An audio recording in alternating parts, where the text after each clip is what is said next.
नमस्ते दोस्तों। हमारा आज का टॉपिक है वायुमंडल यानी कि एटमॉस्फेयर।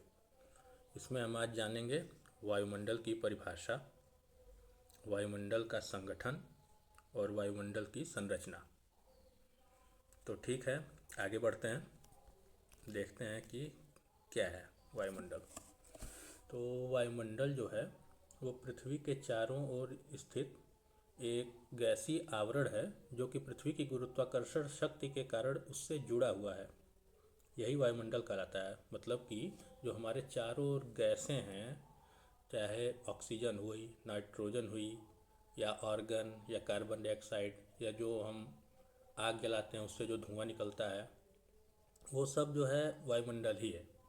नासा के अध्ययन के अनुसार पृथ्वी की सतह से लगभग 80,000 किलोमीटर तक की ऊंचाई तक यह विस्तृत है। ठीक है। और यह अनुमानित किया जाता है कि वायुमंडल के कुल भार का 97% भाग जो पृथ्वी की सतह से 29 किलोमीटर की ऊंचाई तक स्थित है, ये वायुमंडल में आता है। ठीक है। तो अब हम देख लेते हैं कि वायुमंडल की गैसीय संरचना कैसी है। सबसे ज़्यादा जो है वो नाइट्रोजन है। ठीक है। नाइट्रोजन 78.8% है, जैसा कि आप देख सकते हैं। और उसके बाद लगभग 21%, टू बी एग्जैक्ट अगर बोलें तो 20.95% जो है वो ऑक्सीजन है। उसके बाद तीसरे नंबर पर आती है ऑर्गन। ठीक। फिर है और सारी गैसें हैं, हल्की गैसें हैं, और जो इनर्ट गैसें हैं जो रिएक्ट नहीं करती हैं, जैसे जेनॉन हुई, नियॉन, हाइड्रोजन, हीलियम, क्रिप्टॉन और कार्बन डाइऑक्साइड। जैसा कि आपको पता होगा कि ये जो कार्बन डाइऑक्साइड है ये एक ग्रीन हाउस गैस है। ठीक है। और उसके अलावा मीथेन है और बाकी सारी गैसें हैं। ठीक है। अब ये जो है हवा का जो है संगठन कैसा है। अच्छा ठीक है, पहले हम बता देते हैं कि गैसों का महत्व क्या है। नाइट्रोजन जो है आमतौर पर रासायनिक रूप से निष्क्रिय होता है, लेकिन यह ऑक्सीजन को पतला करता है और इसे सांस लेने के योग्य बनाता है। मतलब कि अगर नाइट्रोजन नहीं होती तो ऑक्सीजन रह के भी कोई फ़ायदा नहीं होता। क्यों? क्योंकि ये इतनी भारी होती ना कि हमारे फेफड़े को बर्स्ट कर देती। और इसलिए नाइट्रोजन जो है ऑक्सीजन को पतला करके सांस लेने योग्य बनाता है। और पौधों को भी ये फ़ायदा करता है।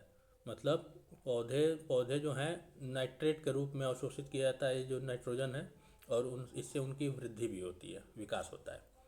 ऑक्सीजन तो आपको पता ही है सबको, ये श्वसन क्रिया के लिए ज़रूरी है और आग जलाने के लिए यानी दहन के लिए भी ज़रूरी है। कार्बन डाइऑक्साइड जो है, कार्बन डाइऑक्साइड क्या है? कार्बन डाइऑक्साइड का उपयोग प्रकाश संश्लेषण के लिए हरे पौधों द्वारा किया जाता है। मतलब कि जो धूप में पौधे अपना भोजन बनाते हैं, प्रकाश संश्लेषण करते हैं, वो कार्बन डाइऑक्साइड के द्वारा ही करते हैं। यह ग्रीन हाउस प्रभाव के माध्यम से पृथ्वी के तापमान को भी नियंत्रित करता है। मतलब कि बहुत ज़्यादा ठंडी ना आ जाए। अगर ये CFC गैसेस या फिर कोई और ग्रीन हाउस गैस ना हो या कार्बन डाइऑक्साइड ना हो, तो फिर ऐसा होगा ना कि आइस एज एक तरह से आ जाएगी, ठंडी बहुत ज़्यादा बढ़ने लगेगी यहाँ पे भी। ठीक।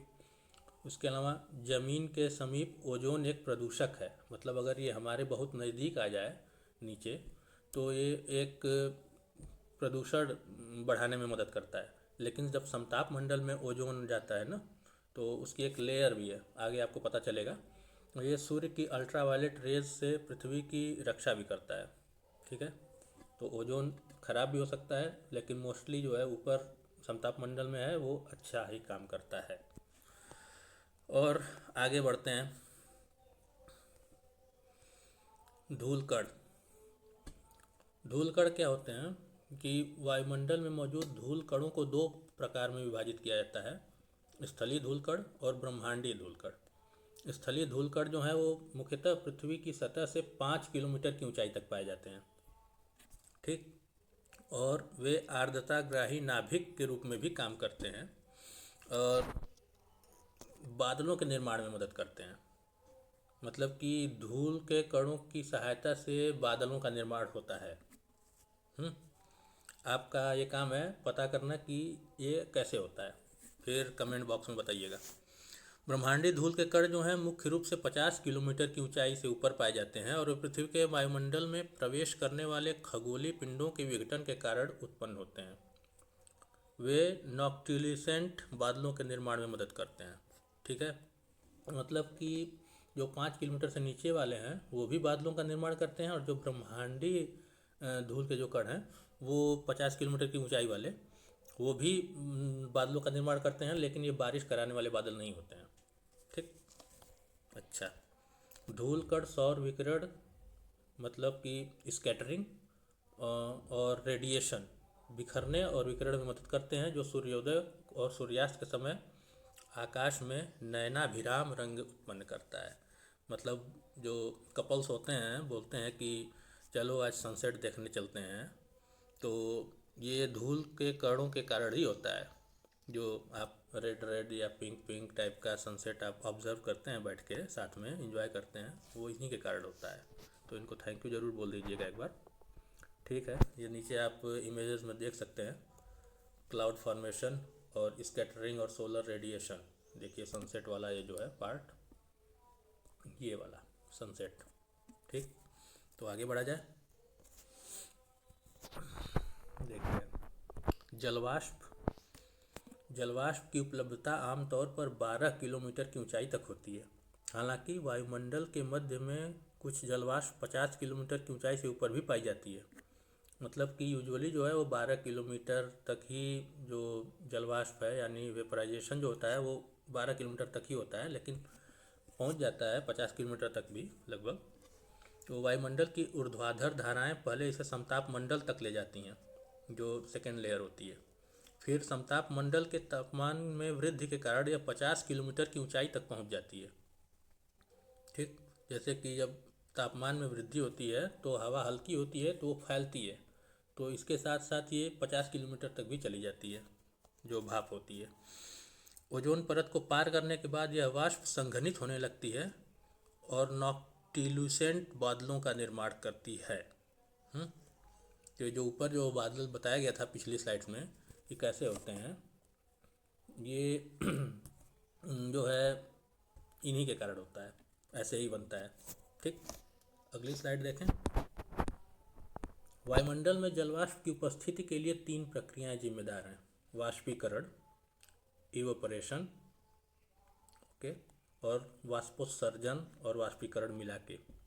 ठीक, और ऊर्ध्वपातन, सब्लिमेशन।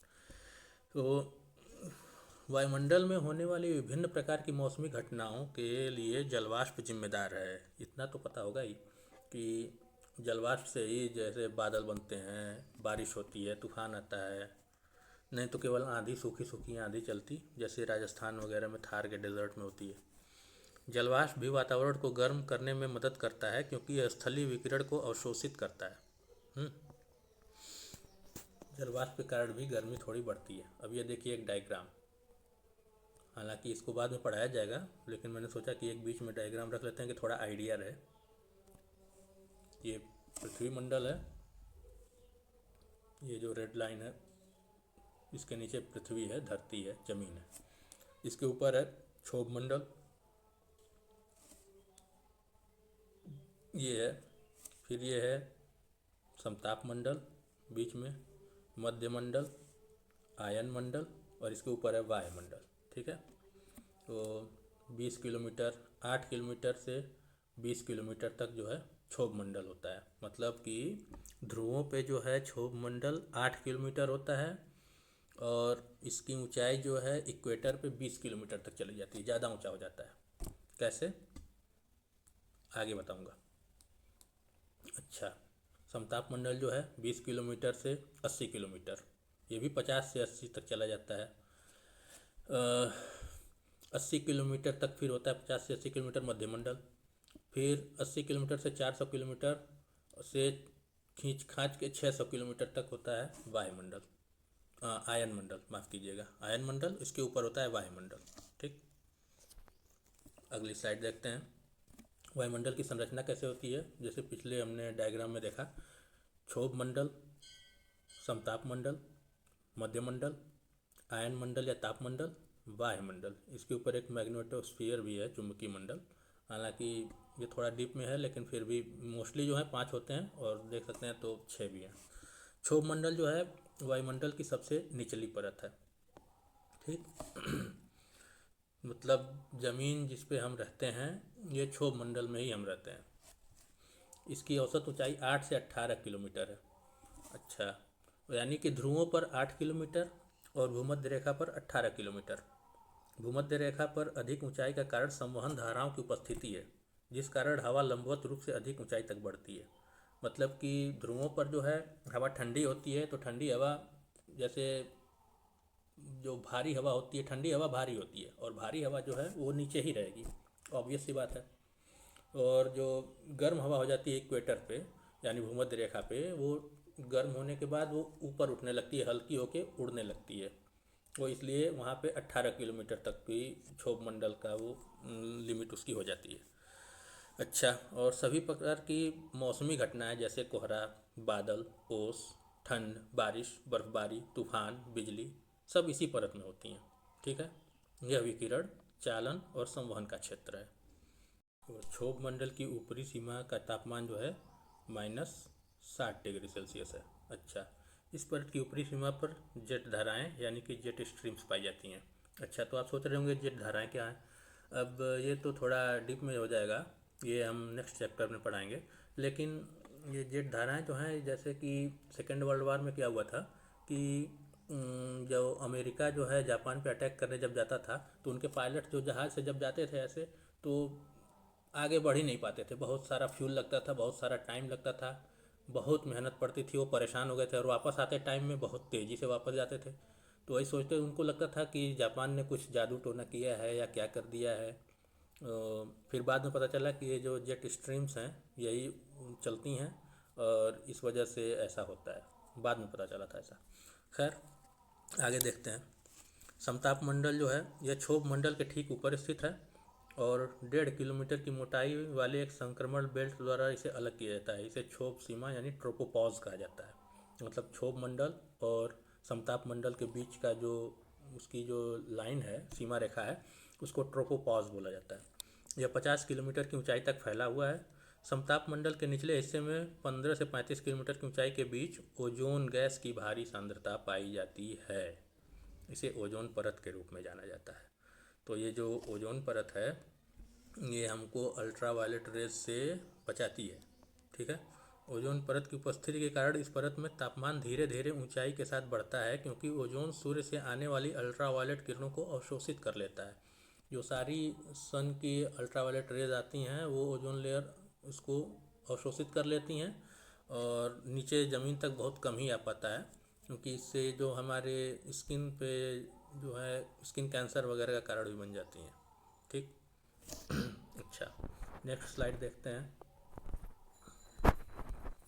समताप मंडल की ऊपरी सीमा पर तापमान 0 डिग्री सेल्सियस पहुंच जाता है।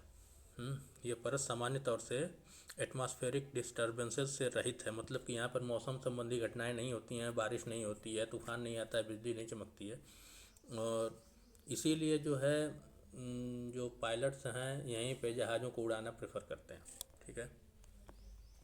अब मध्यमंडल क्या है। मध्यमंडल 50 से 80 किलोमीटर की ऊंचाई के बीच फैला हुआ है, और ये जो है समताप मंडल और मध्यमंडल की जो सीमा है उसे स्ट्रेटोपॉज कहा जाता है, समताप सीमा। इस परत में ऊंचाई बढ़ने के साथ तापमान घटता जाता है, ठीक है। इसकी जो ऊपरी लिमिट है मध्यमंडल की, वहाँ पे -100 डिग्री सेल्सियस तक तापमान जो है हो जाता है। यह वायुमंडल की सबसे ठंडी परत है, और यहाँ पे उल्कापिंड, धूल, बादल तो जो हैं वो हैं। उसके अलावा उल्कापिंड जो है यहीं पे जल के डिस्ट्रॉय हो जाते हैं। क्यों? क्योंकि फ्रिक्शन होता है यहाँ पे, ठीक। अच्छा, ये अब तापमंडल या आयनमंडल में आते हैं। तो जो तापमंडल है यह परत 500 किलोमीटर की ऊंचाई तक फैली हुई है। यह एक संक्रमण पेटी द्वारा मध्यमंडल से अलग होती है, जिसे मध्यसीमा या मेजोपॉज कहते हैं। ये जो है मध्यमंडल और जो है तापमंडल या आयनमंडल के बीच की जो सीमा है ये मेजोपॉज मध्य सीमा के रूप से जानी जाती है, और इस परत में ऊंचाई बढ़ने के साथ तापमान बढ़ता जाता है, ठीक है। पिछले वाला जो था उसमें तापमान घटता जा रहा था और इस वाले में तापमान बढ़ता जाएगा। और लगभग इसकी जो ऊपरी सीमा है उस पर लगभग 25 डिग्री सेल्सियस हो जाता है। क्यों होता है? क्योंकि इसमें आयनित कण यानी कि आयनाइज्ड पार्टिकल्स होते हैं और उनकी वजह से जो है इसमें गर्मी इस परत में बहुत ज़्यादा बढ़ जाती है और ये रेडियो तरंगों को वापस परावर्तित करते हैं, जिससे रेडियो संचार या टेलीफोन या मोबाइल ये सब का काम होता है। नहीं तो ये अगर परत नहीं होती तो कोई फ़ोन पे बात नहीं कर पाता। ठीक, इसी में अरोराज भी बनते हैं। जब सूर्य से आने वाले आवेशित कण आयनित कणों के विरुद्ध प्रहार करते हैं, टकराते हैं, तो आकाश में रंगीन रोशनी होती है। इसको ऊपरी ध्रुव और दक्षिणी ध्रुव पे दोनों पे देखा जा सकता है। वो उत्तरी ध्रुव होता है उसको अरोरा बोरियोलिस यानी नॉर्दर्न लाइट्स कहते हैं, और जो नीचे होता है दक्षिणी ध्रुव पे उसको अरोरा ऑस्ट्रेलिस यानी कि सदर्न लाइट्स, ठीक, कहते हैं। खैर ठीक है, समझ में आया। चलिए आगे दिखाते हैं आपको अरोरा को बड़े में। ये देखिए अरोरा है, देख लीजिए, बर्फीली जगह है। ये उत्तरी ध्रुव और दक्षिणी ध्रुव में दिखाई देता है। ठीक है, आगे बढ़ें। अच्छा, अब आते हैं वायुमंडल यानी एक्सोस्फीयर पे। तो वायुमंडल जो है 2000 किलोमीटर की ऊंचाई तक फैला हुआ है। इस परत में तापमान बढ़ती ऊंचाई के साथ तेज़ी से बढ़ता है। इस परत की ऊपरी सीमा पर तापमान 100 डिग्री सेल्सियस, माफ़ कीजिएगा 1000 डिग्री सेल्सियस दर्ज किया जाता है। बहुत ज़्यादा है। इस परत में आयनीकृत कणों की प्रधानता है। इस परत में ऑक्सीजन, हाइड्रोजन और हीलियम के अणु और परमाणु पाए जाते हैं। चुंबकीय मंडल क्या है? यह 2000 किलोमीटर से 80,000 किलोमीटर की ऊंचाई तक फैला हुआ है।